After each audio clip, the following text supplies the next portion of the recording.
I feel like love should not be envious. It should not be possessive. There should be no jealousy. There should be no untrustworthy feelings. It should not result in violence. It should not result in cheating or beating. You should still be able to feel like you are you and not give up everything that you had dreamed or hoped for in life. We all know someone, or we've been there ourselves, in a controlling or abusive relationship, sexually assaulted by an acquaintance, a family member, or in rare circumstances, a stranger. We all know someone like Jenna. My relationship at first at 17, it was great. It was my first love. Throughout the course of the relationship, I feel like things started to become manipulative. He became possessive. I felt like all my decisions were being made through him and were for him. And I just feel like I was losing myself.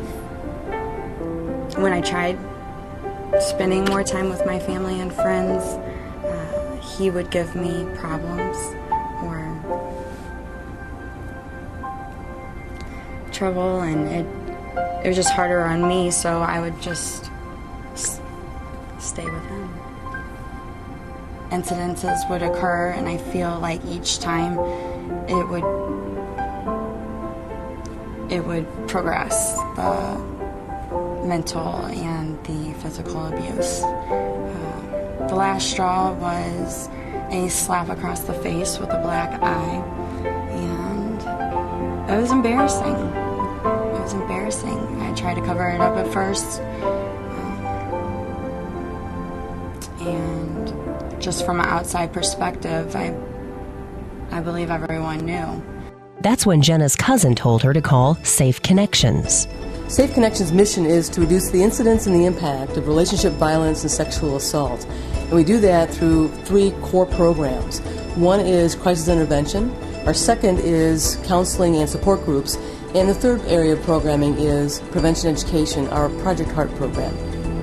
I think what makes Safe Connections such a great agency is the fact that they help people in need. They're there for services. The services are high quality, they're well managed, they have a great board, they're solid financially, and all of that results in people being helped. And women who need help find it, and that's the key. Sexual and relationship violence can and does impact everyone.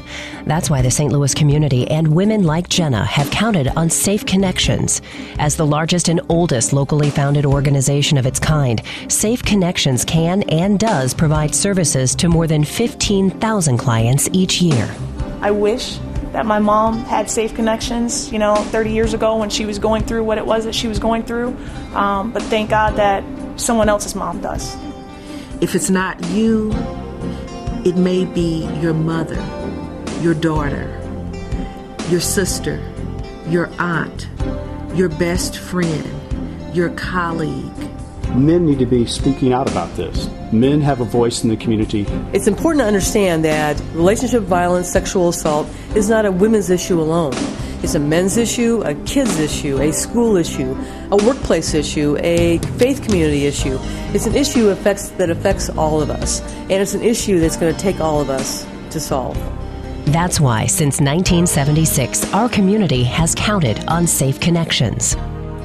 Through Project Heart, Safe Connections provides violence prevention education to middle and high school students. We do this in part through our groundbreaking Guys Group, which enlists young men as leaders to promote healthy relationships among peers. Each Project Heart activity promotes respect and effective communication to help stop dating violence before it begins. It's important for teens to learn about relationship violence and how to have a healthy relationship, because these lessons we take with us through our entire lives. you can count on Safe Connections. The Safe Connections 24-hour live voice crisis helpline provides immediate intervention to anyone who needs resources to address past or present violence. Women, men, teens, and children call seeking help for themselves or others they care about. I was in a physically and mentally abusive marriage. When I called Safe Connections, the crisis line, I was very embarrassed and humiliated that I even needed to call. There was no reason to even feel like that because they treated me with respect and gave sympathy, empathy, understanding, compassion. And thank goodness she did, because then that gave me the courage to actually set up an appointment where I could be seen by a therapist. You can count on Safe Connections. The counseling program of Safe Connections provides weekly one-on-one therapy to women, teen girls, and for the first time in the agency's history, teen boys who have experienced relationship or sexual violence. Support groups give survivors critical chances to connect with others in a safe environment, breaking through the isolation of violence. Another first, counseling on site at schools for boys and girls.